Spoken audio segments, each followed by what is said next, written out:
this is our second attempt at the video conferencing, so this is a new one. The first thing I want to bring up is that I'm running a survey at the moment. I'm doing it for the women's self-defense and also for the men's self-defense.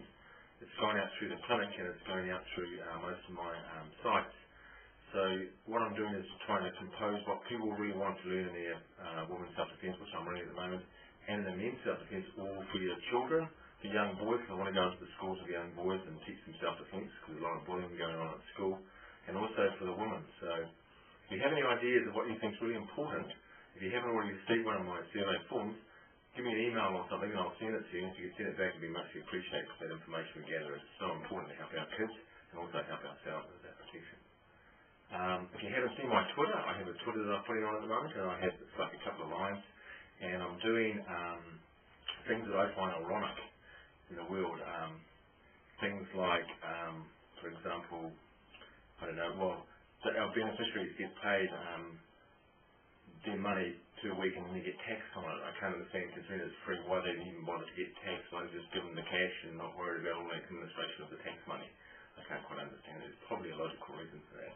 So if you have any ironic things that you see that's doesn't quite match, send them to me, email them to me so I can put them on my site. I think it's pretty fantastic. We get a few of that. On my website, the front page of my website, every day there's a quote of the day, and these are by famous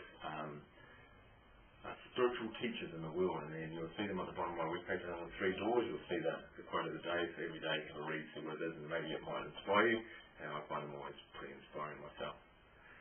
And the last thing that we talk about, I've been giving you a health tip. This is the second one of the health tips.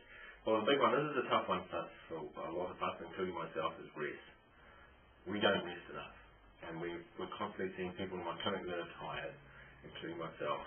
And so what we need to do is to have more rest. And I don't mean sleep and go to bed, I mean actually resting during the day. We used to have an hour for lunch, and you used to rest in the hour. Now we're busy off running around doing things. We used to have a 15-minute smoke and break, have a rest. We don't do that anymore. We used to rest on a weekend and have a Sabbath day where you didn't do anything, and we don't do that anymore. We used to have 3 weeks holiday a year, and we went to rest in our holidays, and we run around doing all these amazing things, go to work just about as tired as we were when we started.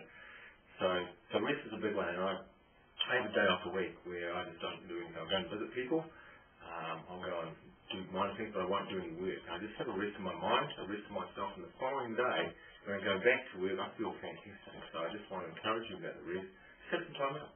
And it doesn't mean just sit down and read a book, because when you're reading a book, your mind's busy thinking of what you're reading about, so that's actually not resting. I mean, just taking some time, go for a walk, just be quiet. Yeah. So hopefully that'll help. I know that's not an easy one, but have a go at it anyway, you'll get the hang of it. Thanks for that, and I'll see you next week. I'll give you another help tip next week.